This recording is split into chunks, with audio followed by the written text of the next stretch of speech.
Jon Jones just did something that lit the MMA world on fire. In the middle of the chaos that followed UFC 321, after Tom Aspinall's fight ended in controversy, Jon didn't say a word to the cameras.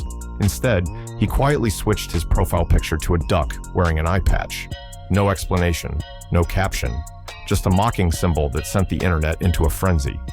Some said it was just classic Jon Jones mind games. Others called it cold and disrespectful.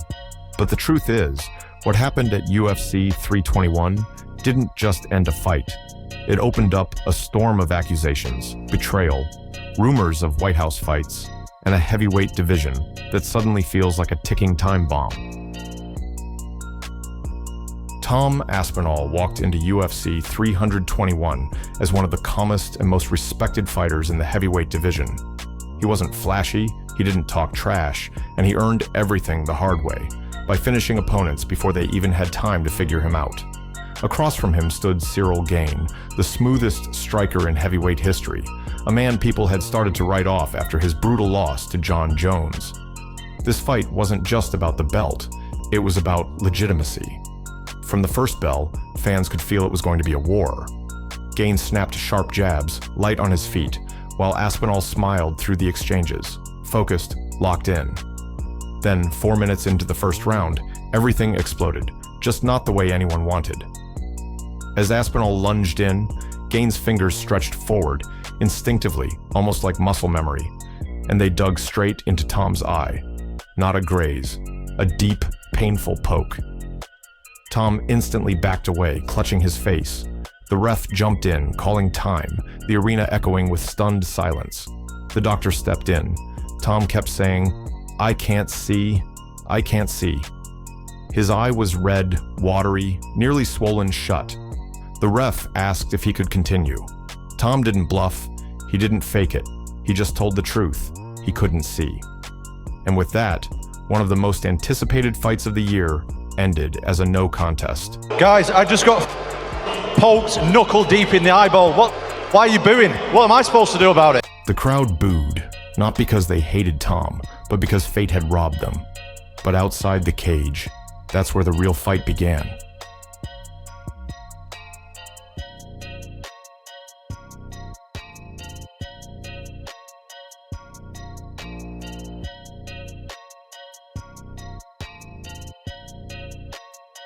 Hours after the fight, while Tom was getting his eye checked and fans were still arguing online, Jon Jones made his move.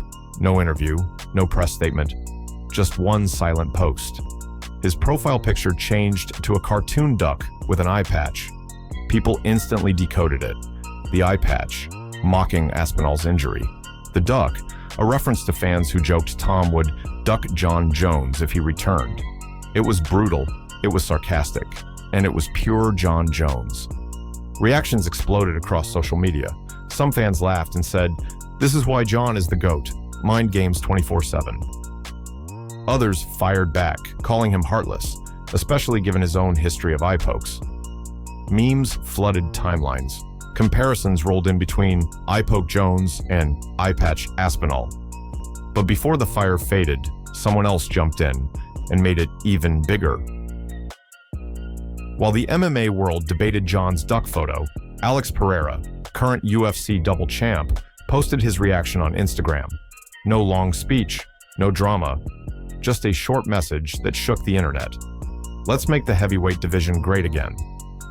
With that came subtle hints, a White House photo, an American flag, prayer hand emojis, and fans immediately knew what he meant. He wasn't calling out Tom, he was calling out Jon. Then Jon Jones replied on X, "Alex, I'd be down to bring the highest level of skill to the White House. I appreciate the respect you showed. Let's dance." A potential heavyweight fight at the White House? It sounded insane.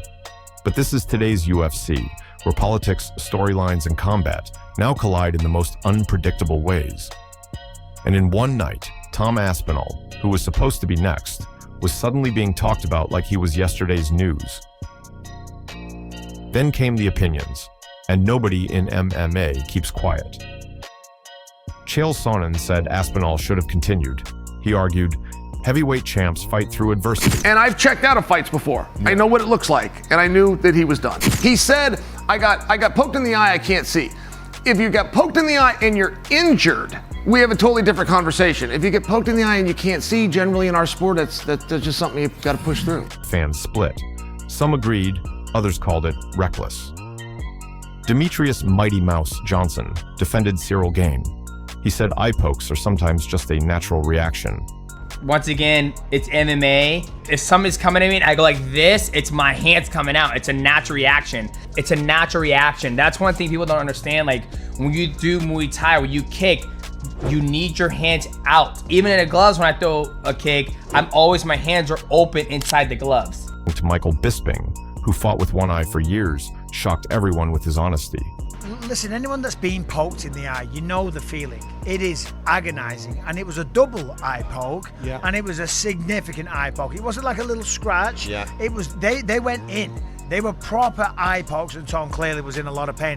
There's people saying online, well, he was saying multiple times, I can't see. If he wanted to continue, he shouldn't be saying that. The reality is, if he can't see... Tell the truth. If you can't see, you're allowed to say you can't see. People might point at me and say, well, you fought with one eye. Yeah, that was a secret because I shouldn't have been fighting. You know, Tom is the champion of the world. He doesn't want to go out there when his vision is impaired or vision is massively affected and potentially lose a fight that was shaping up to be a difficult fight. Cyril Gane was on point tonight. He was looking good. We saw the damage on Tom's face. This was not an easy fight by any stretch of the imagination. He didn't want to continue with his vision damaged or not being able to see, so I don't blame him. The crowd were upset. I get that. They were frustrated.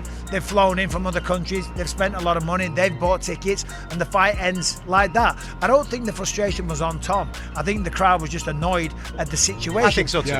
Then Daniel Cormier added fuel by saying this was on track to be Aspinall's toughest fight ever, and that Tom looked happy to finally be challenged. What was one of the most anticlimactic finishes I've ever been a part of, but what we got up to that point was amazing. What we got to that point was very telling. What we got to that point was we got the opportunity to watch the two best heavyweights in the world fight for the championship in the UFC, right? Jon Jones isn't here. Francis Ngannou isn't here. The guys that we had in there right now are the two best in the world, and they fought like it. Cyril Gane fought tonight like we expected him to fight against Jon Jones. He defended takedowns. He was landing his strikes. And Tom Aspinall got his off too. Tom Aspinall was landing. Tom Aspinall actually seemed happy, smiling to be in there with someone that was extending him and pushing him to a place that he really hadn't been. Opinions weren't just split, they were tearing the MMA community apart. Then Dana White spoke. He called the situation unfortunate, but then said one line that sent fans into rage. Tom didn't want to continue in the fight. I feel the way everybody feels. Great showing, shitty ending, you know? I think that after the Jones fight, a lot of people wrote Cyril Gane off. He looked damn good tonight. Looked like we were in for a few rounds and it was going to be a good fight. It would seem obvious that a rematch is right on the cards. Would you like to just rebook these guys as soon as Tom is able to get back in there? Yeah, total pain in the ass, but yes. Yeah. Have you got any medical update on Tom, or is it still too soon? He's on his way to the hospital. It's a bit of a weird question, right? It was ruled a no contest because of an unintentional eye poke. What does it take to make an eye poke intentional, and is there even a way you could ever prove that? Who the fuck knows? Who gives a shit? What are you going to do? Here, because of the Jon Jones fight, I think everybody was sleeping on Cyril Gane and sort of wrote him off.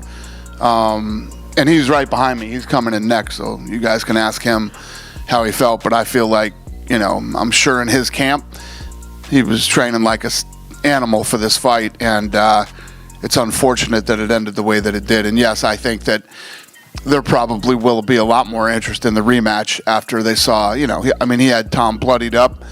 And, you know, Tom didn't want to continue in the fight. So the rematch is very interesting.